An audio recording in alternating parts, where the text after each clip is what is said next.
نحمده ونصلي ونسلم على رسوله الكريم اما بعد فاعوذ بالله من الشيطان الرجيم بسم الله الرحمن الرحيم قل ان صلاتي ونسكي ومحياي ومماتي لله رب العالمين لا شريك له وبذلك امرت وانا اول المسلمين صدق اللہ العظیم۔ محترم سامعین گرامی قدر، کل کے سبق میں جو بات آپ کے سامنے ذکر کی گئی تھی، امید ہے کہ انشاءاللہ وہ آپ کو یاد ہوگی۔ کل کے سبق میں یہ بات بیان کی گئی تھی کہ جو دین اسلام ہے اس کے کل 4 شعبے ہیں۔ اس کو دوسرے الفاظ میں آپ یوں کہہ سکتے ہیں کہ دین اسلام 4 چیزوں میں بند ہے۔ اعتقادات، جس کا دوسرا نام بتایا تھا ایمانیات، عبادات، معاملات اور اخلاقیات۔ ایمانیات کے متعلق کل کے سبق میں بات ہوئی تھی، آمنت باللہ و ملائکتہ و کتبہ و رسلہ والیوم الآخر۔ اس کے متعلق بتایا تھا کہ ایمان کیا ہوتا ہے۔ آج کے سبق میں ہم دوسری چیز پڑھیں گے اور وہ ہے عبادات۔ ہم جو مسلمان ہیں نا اس وقت کے، تقریباً میری معلومات کے مطابق یہ ہے کہ زیادہ تر مسلمان پورے اسلام کو عبادات میں بند سمجھتے ہیں، یعنی ان کے ذہن میں یہ ہے کہ دین صرف عبادت کا نام ہے جی، اس کے علاوہ اور کسی چیز کو دین نہیں سمجھتے جی۔ حالانکہ یہ جتنی بھی چیزیں میں نے آپ کو بتائی ہیں، یہ تمام کی تمام چیزیں اسلام کے اندر داخل ہیں، اور ان تمام چیزوں کے اوپر اتنا ہی اجر ملتا ہے جتنا کہ اللہ کی عبادت کے اوپر اجر ملتا ہے۔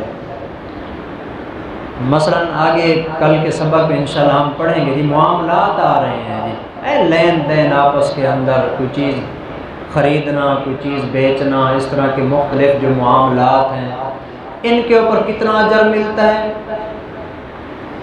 آپ حیران ہوں گے کہ اگر کوئی بندہ سچائی کے ساتھ تجارت کرتا ہے، سچائی کے ساتھ، جھوٹ نہیں بولتا اپنی تجارت کے اندر، اس کے متعلق بھی حضور صلی اللہ علیہ وسلم نے فرمایا کہ التاجر الصدوق الامین مع النبیین والصدیقین والشہداء۔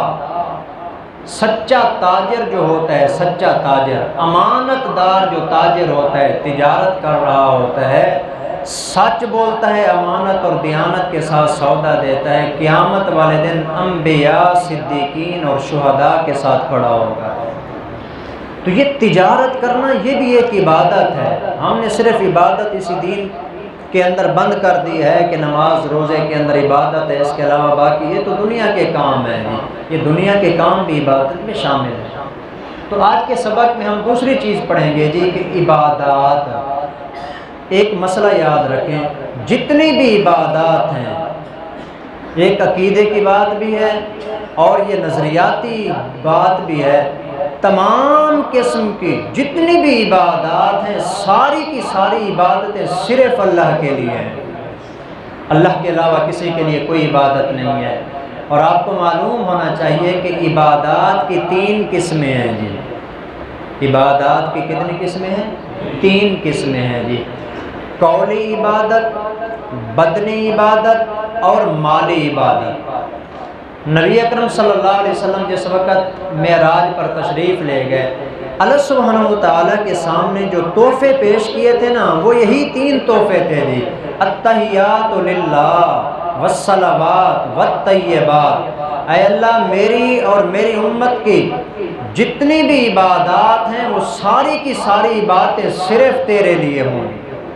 التحیات تمام قولی عبادتیں اور تمام بدنی عبادتیں، والطیبات اور تمام مالی عبادتیں، ساری کی ساری عبادتیں صرف تیرے لیے ہیں، تیرے علاوہ ہم اور کسی کی عبادت نہیں کریں گے۔ تو یہ تمام قسم کی عبادات ہم نے اللہ کی ذات کے لیے کرنی ہے۔ یہ آیت کریمہ جو میں نے آپ کے سامنے تلاوت کی ہے، اس کے اندر اسی بات کو بیان کیا گیا ہے کہ تمام عبادتیں اللہ کے لیے ہیں۔ مثلا قولی عبادت جس کا تعلق زبان کے ساتھ ہے، سبحان اللہ کہنا، الحمدللہ کہنا، اللہ اکبر کہنا، لا الہ الا اللہ کہنا، پکارنا، کسی کو مدد کے لیے بلانا، یا اللہ مدد کہنا، سبحان ربی الاعلیٰ کہنا، سبحان ربی العظیم کہنا، یہ جتنے بھی زبان سے نکلنے والی باتیں ہیں یہ تمام کی تمام قولی عبادات ہیں۔ اور یہ ایک مسلمان کا نظریہ ہونا چاہیے کہ زبان سے نکلنے والی تمام عبادتیں صرف کس کے لیے؟ اللہ کے لیے۔ اور دوسری عبادت ہے جس کا تعلق انسان کے بدن کے ساتھ ہوتا ہے، جسم کے ساتھ ہوتا ہے، اس میں جسم کام میں لگا ہوا ہوتا ہے۔ مثلا نماز پڑھنا، اس کے اندر رکوع کرنا، قیام کرنا، سجدہ کرنا، دو زانو ہو کے تحیات میں بیٹھ جانا، تشہد میں بیٹھنا، بیت اللہ شریف کے ارد گرد چکر لگانا، صفا مروہ پہ جانا، مزدلفہ مینا میں جانا، عرفات میں جانا، یہ تمام قسم کی وہ عبادات ہیں جس میں انسان کا جسم استعمال ہو رہا ہے۔ یہ تمام رکوع کرنا، سجدہ کرنا، جس میں بندہ رکوع میں جاتا ہے، سجدے میں جاتا ہے، اس کے اندر بھی یہ بات یاد رکھنے والی ہے، یہ تمام قسم کی عبادتیں بھی کس کے لیے؟ اللہ کے لیے۔ اللہ کے علاوہ کسی کے لیے سجدہ کرنا حرام ہے، اللہ کے علاوہ کسی کے سامنے جھکنا حرام ہے، اللہ کے علاوہ کسی کے سامنے اور کوئی چیز ایسی پیش کرنا جو صرف اللہ کے لیے پیش کی جاتی ہے۔ طواف صرف اس کے گھر کا کیا جاتا ہے۔ اگر کوئی اللہ کے گھر کو چھوڑ کر اور کسی مزار کا طواف کرتا ہے، اس نے اللہ کے ساتھ شریک بنا لیا۔ صرف اللہ کے لیے اس نے یہ کام کرنا تھا، اللہ کے علاوہ کسی کے لیے یہ کام نہیں ہو سکتا۔ اور تیسری قسم کی عبادت ہے جس کو مالی عبادت کہا جاتا ہے، زکوٰۃ دینا، فطرانہ دینا، صدقات دینا، قربانی کرنا، اس کا تعلق مال کے ساتھ ہے۔ یہ تمام قسم کی مالی عبادتیں بھی صرف ایک اللہ کی ذات کے لیے ہیں جی، اللہ کے علاوہ اور کسی کے لیے عبادت نہیں ہوگی۔ اس لیے ان آیات کے اندر اسی بات کو بیان کیا گیا ہے۔ میرے پیغمبر آپ اعلان فرما دیجیے، قل ان صلاتی و نسکی، بے شک میری نماز کے اندر دو عبادتیں آتی ہیں جی، قولی عبادت بھی ہوتی ہے، بدنی عبادت بھی ہوتی ہے۔ رکوع کرنا، سجدہ کرنا، دو زانو ہو کے بیٹھنا، قیام کرنا، یہ تمام وہ عبادات ہیں جس میں جسم استعمال ہو رہا ہوتا ہے۔ اور جب بندہ ہاتھ باندھ کے کھڑا ہوتا ہے تو زبان سے کہتا ہے سبحانک اللہم وبحمدک وتبارک اسمک وتعالی جدک ولا الہ غیرک۔ اسی طرح سورۃ فاتحہ پڑھتا ہے، دوسری سورت پڑھتا ہے، یہ زبان سے رکوع میں جاتا ہے تو سبحان ربی العظیم، سجدے میں گیا تو سبحان ربی الاعلیٰ۔ یہ جو زبان سے جتنی بھی عبادات کر رہا ہے یہ قولی عبادت ہے۔ بدنی عبادت بھی نماز میں ہوتی ہے، قولی عبادت بھی نماز میں ہوتی ہے۔